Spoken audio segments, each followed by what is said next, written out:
Naiinis nga ng sobra itong si Annalyn kung kaya't sila ay nag-uusap-usap ng mag-anak. Dito nga sinabi ni Annalyn na dahil sa ginawa nga na text nitong si Giselle ay muntik na nga mapahamak ang kanyang ina. Mabuti na lamang at nakatakas din siya dahil kung hindi pati siya ay madadamay. Dito na may naisip nitong si Lynette na sino ang nag-text sa kanya dahil kung si Giselle o galing kay Giselle ang text, hindi naman magagawa ni Giselle na ipahamak siya. Kaya naman, nais makasiguro ni Annalyn kung ano talaga ang tunay na nangyari. Bakit nagkaganon? Kung kaya't pupuntahan nga ni Annalyn ang kanyang tita Giselle at dito'y magugulat si Giselle kung paano nangyari na may nag-text nga doon kay Lynette na sinabi na nga ni Annalyn nang di dahil sa kanya ay munti ka na ngang mapahamak ang kanyang ina.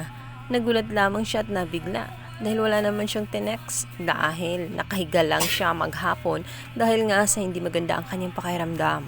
Katunayan nga daw ay wala sa kanya ang kanyang cellphone. Kaabot lang nitong si Justine 1 hour ago. Kung hindi siya ang nag-text, maaari nga ang si Justine ang gumawa noon. At bakit naman gagawin yun ni Justine? Hindi kaya si Justine at si Moira ay kasabwat? Magkasabwat silang dalawa? Yun ang naisip nitong si Annalyn. Ngunit ayaw mo niyang sabihin hanggat hindi niya masigurado. Bilang banda, matapos ngang kumalat ang video kung saan ginawa nga nitong si Carlos, kung saan nag-live siya kasama nga itong si Moira. At dito nga ay nagawa niyang ipakonfess itong si Moira at sinabi lahat-lahat sa live na siya mismo ang gumawa doon kay Lolo Pepe at nagpapasalamat pa ito sa ginawa ni Carlos dahil binuhat umano ni Carlos ang kasalanan na dapat ay sa kanya. Bala ang kasiyahan sa pag-ibig nitong si Zoe kung saan ay nag-i-enjoy na sana siya dito kay Dax. Magkakaroon naman siya ng problema dahil kinakabahan siya. Kung makukulong ulit ang kanyang ina, maaaring madadamay siya dahil kasabot siya ng kanyang ina. Kung kaya't nag-aalala siya at umiiyak dito kay Dax, ano ang gagawin nila? Ngunit sumagot itong si Dax na huwag siyang mag-alala. Kailangan lang may gagawin sila at kailangan nilang maunahan ang mga pulis. Kaya naman agad-agad itong si Dax ay tinawagan nga itong si Empoy. Bihan ni Dax si Empoy na kahit ano man ang mangyari ay huwag siyang magsasalita. At ang maigi niyang gawin para hindi na nga siya matunton ay umalis na bago pa man siya hanapin ng mga kapulisan at piliting magsalita dahil manganganib ang kanyang buhay.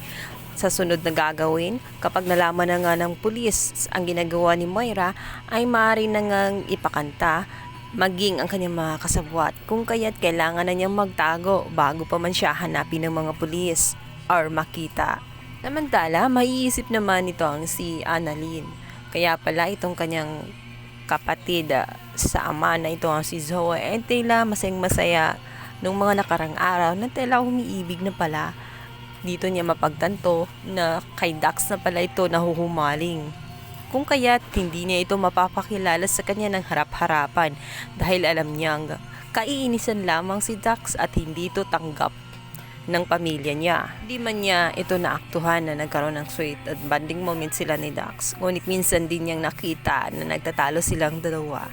Noon kasi ay si Dax pala ang nahuhumaling kay Zoe. Ngayon, kalaunan nga ay si Zoe na nga ay bumigay na nga dito kay Dax. Maging ang kanyang pagkababae ay binigay na rin niya kay Dax. Nagtiwala siya at wala na siyang pakialam kung naman sasabihin ng buong mundo sa kanya. Ang mahalaga sa kanya ay sinunod niya ang kanyang puso. Natakot din si Zoe na baka malaman nga ni Doc Carlos na silang dalawang mag-ina ang magkasabwat. Maging itong si Dax ay dinamay niya. Ginamit nila noong una at tuloy na magkikita ng palihim itong si Dax at itong si Zoe. Hanggang isang araw, maisip nga nitong si Doc RJ na sundan ang kanyang anak na si Zoe kung saan ito pumupunta at tela bising-busy ng mga huling araw. Dito niya matutuklasan na lagi pala itong kasama si Dax.